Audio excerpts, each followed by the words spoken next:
अजीत डोभाल जी की 90 मिनट की मीटिंग होती है, एक सीक्रेट मीटिंग। इसी से आपको पता लगता है कि समथिंग इज देयर। और देखिए एक बड़ी खबर है, मिडिल ईस्ट पर की हाई लेवल मीटिंग। भारतीय national security adviser Ajit Doval के बयान ने एक बार फिर भारत के तौसीह पसंदाना अजाइम से पर्दा उठा दिया। हिंदुत्व का नजरिया अखंड भारत की जुस्तजू एक बार फिर पूरी तरह आया हो गई है, एक्सपोज हो गई है। भारतीय national security adviser Ajit Doval ने नए भारत के अजाइम का प्रचार करते हुए कहा कि भारत न सिर्फ अपनी सरजमीन पर बल्कि उन ममालिक में भी कार्रवाई करेगा जहां से उसे खतरा होगा। मिडिल ईस्ट से इस वक्त एक ऐसी खबर सामने आई है जिसने पूरी दुनिया का ध्यान अपनी तरफ खींच लिया।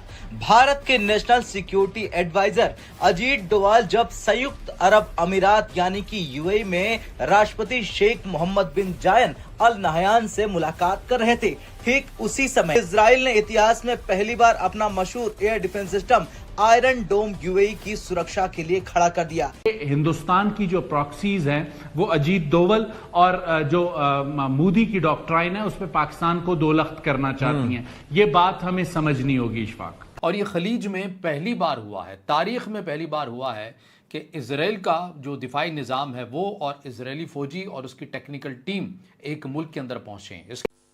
क्यों पीजे मीर, डू यू एग्री कि यूएई, इंडिया और इजराइल का नेक्सस जो है ये डेंजरस है? देखिए, यूएई ने तो आपने जैसे आपको पता है कि उन्होंने तो वेलकम करना शुरू कर दिया है इजरायलीज को इनटू दुबई, और वो आ रहे हैं। उन पे कुछ सिक्योरिटी मेजर्स भी उन्होंने लिए हैं क्योंकि अटैक ना उनके ऊपर हो। बहरहाल ये चीजें चलती रहेंगी।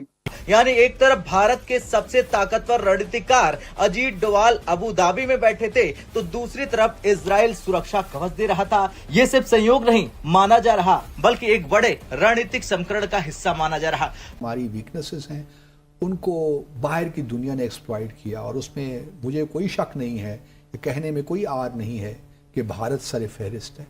फिर उसके अलावा ग्लोबल डायनामिक्स भी हैं। एक तो भारत और पाकिस्तान के डायनामिक्स है ना। देखिए, मुझे याद आता है कि शास्त्र यूनिवर्सिटी में तमिलनाडु में जो इस वक्त भारत के नेशनल सिक्योरिटी एडवाइज़र हैं अजीत डोभाल, उन्होंने एक बयान में के ज़माने में कहा था, अगर है शॉर्ट तो सुना दीजिए जी। यूनिवर्सिटी गए हुए थे तो बलूचिस्तान के बारे में उन्होंने क्या कहा था। ये सिर्फ यूनिवर्सिटी की बात नहीं है, तो अजीत डोभाल साहब ने उससे पहले की बात है जब ये नेशनल सिक्योरिटी एडवाइज़र बने थे। जब ये नेशनल सिक्योरिटी एडवाइज़र बन भी गए तो मेरी अपनी इनसे मुलाकातें कई हुई, उनमें भी उन्होंने कई बार इस किस्म की बातों का की कि जी हम भी आपको यह है, अगर आप हमें जम्मू और कश्मीर में कर सकते हैं, मकबूजा जम्मू और हम तो आपको आपके लिए बलूचिस्तान में प्रॉब्लम्स क्रिएट कर सकते हैं। ये आसिम मुनीर ने, मैंने आपको बताया था कि जिस वक्त मोहम्मद बिन जायद जो कि सदर हैं मुत्तहदा अरब अमारात के, उनका नौकर बन के ये लोग बैठे हुए थे और उनके पैर भी ये दबाने के लिए तैयार थे। वो शिकार करने आते थे तो उनको शिकार के लिए जो है वो जानवरों के अलावा और भी बहुत कुछ पेश किया जाता था। आपको पता ही है, अफसोसनाक बात है, उसके ऊपर आईएसआई की रिपोर्ट्स भी हैं कि क्या कुछ हमारी बच्चियों के साथ होता रहा, ये भी सबको पता है। लेकिन उसके बावजूद आखिर में झगड़ा जब सऊदी अरब और मुत्तहदा अरब अमारात का हुआ तो आसिम मुनीर ने सऊदी अरब का आखिरकार साथ दिया क्योंकि वहां से पैसे ज्यादा आते हैं। बड़ी सीधी सी बात है। इससे क्या मीनिंग निकाला जाएगा, क्या मीनिंग निकाला जाएगा? मिसाल के तौर पे अब वो हमारे दोस्त इंडिया के अंदर अब बहुत सारी चीज़ें निकाल रहे हैं कि जी देखें, ईरान भी पाकिस्तान से खुश नहीं है, पाकिस्तान हमारा गुड फ्रेंड एंड नेबर है, लेकिन ये एक अच्छा इंटरमीडिएट नेबर नहीं है, इसकी क्रेडिबिलिटी नहीं है। ये बहुत सारे सोशल मीडिया अकाउंट्स ईरान के अंदर से वो कर रहे हैं। वो हम पे अमेरिका की मर्जी मुसल्लत करना चाहते हैं, इस तरह की चीज़ें। और वो पाकिस्तान कुछ नहीं कर रहा द इशू ऑफ लेबनान, और जो हमारे एसेट्स ब्लॉक हैं। मतलब सवाल ये पैदा होता है, भाई हम कोई अमेरिका की गारंटी थोड़ी ले सकते हैं वो क्या करता है। हम क्या अमेरिका की गारंटीज दे सकते हैं? एक सवाल तो बनता है कि नहीं बनता? हम क्या अमेरिका की गारंटीज दे सकते हैं? एक जस्ट अ ब्रॉडर क्वेश्चन ना।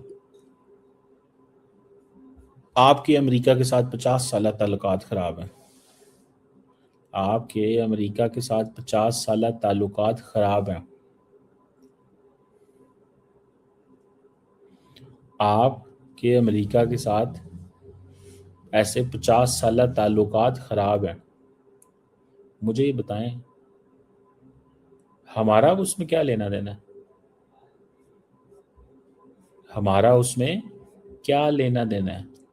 ताल्लुकात आपने ख़राब किए, हमने तो नहीं किए। इंटरेस्ट आपके मिडल ईस्ट में चेंज होते रहते हैं, हमारे तो नहीं होते। मैं अपने ईरानी दोस्तों को कह रहा हूँ, हमारे ईरानी फ्रेंड्स को इस चीज़ को समझना चाहिए कि जो कुछ भी है मिडल ईस्ट के अंदर, हम तो नहीं उसमें यार, कोई हमारा तो कोई लेना देना नहीं है। ये तो आपने फैसले करने हैं ना। ठीक है जी। So this is what we know. On the contrary, Indians जो हैं वो आउटरीच कर रहे हैं ताकि वो यूएई को बताएं कि पायन हम आपके साथ हैं, हम आपके साथ हैं, आप हमारे दोस्त हैं, हमारा आपका आपस में कनेक्शन है, ताल्लुक है, ये है वो है, जो एक चीज़ें जो होती हैं ना वो होती हैं, उसको वो करना चाहते हैं। मैं जारी बात है इस चीज़ को इस अंदाज से स्टडी करता हूँ और इस अंदाज से देखता हूँ that the leadership in Iran, they also have to listen to what the Emiratis and others are asking. अमारातियों के भी अपने नेशनल इंटरेस्ट है, अमारातियों के साथ भी जो कुछ हुआ है। आज तो मैं पढ़ रहा था कि यूएई ने जो वो उन्होंने इजराइल से मंगवाए हैं। तो UAE is the only country in the GCC which is securing itself, वो उनको सिक्योर कर रहा था, ठीक है ना। और वो कह रहा है मुसलसल कि हम उनको इजराइल से अपनी सिक्योरिटी चाहिए। असल में तो एनर्जी प्राइसेस के ऊपर बात हुई होगी मिसाल के तौर पर, और किस चीज़ पे बात हुई होगी? अगर एक जस्ट वो एक इसको थोड़ा स्टडी किया जाए, ये जो बहुत ज़्यादा फ्रीक्वेंट मीटिंग्स हो रही हैं ना, क्या ये इंडिया यूएई डिफेंस पैक्ट के लिए हो रही हैं? इंडिया यूएई का किस तरह का डिफेंस पैक्ट हो सकता है? आपको पता है ये यूएई के प्रेसिडेंट से भी मिलना, क्राउन प्रिंस से भी मिलना, वो उन्होंने इजराइल से मंगवाए हैं। तो UAE is the only country in the GCC which is securing itself, वो उनको सिक्योर कर रहा था, ठीक है ना। और वो कह रहा है मुसलसल कि हम उनको इजराइल से अपनी सिक्योरिटी चाहिए। असल में तो एनर्जी प्राइसेस के ऊपर बात हुई होगी मिसाल के तौर पर, और किस चीज़ पे बात हुई होगी? अगर एक जस्ट वो एक इसको थोड़ा स्टडी किया जाए, ये जो बहुत ज़्यादा फ्रीक्वेंट मीटिंग्स हो रही हैं ना, क्या ये इंडिया यूएई डिफेंस पैक्ट के लिए हो रही हैं? इंडिया यूएई का किस तरह का डिफेंस पैक्ट हो सकता है? आपको पता है ये यूएई के प्रेसिडेंट से भी मिलना, क्राउन प्रिंस से भी मिलना,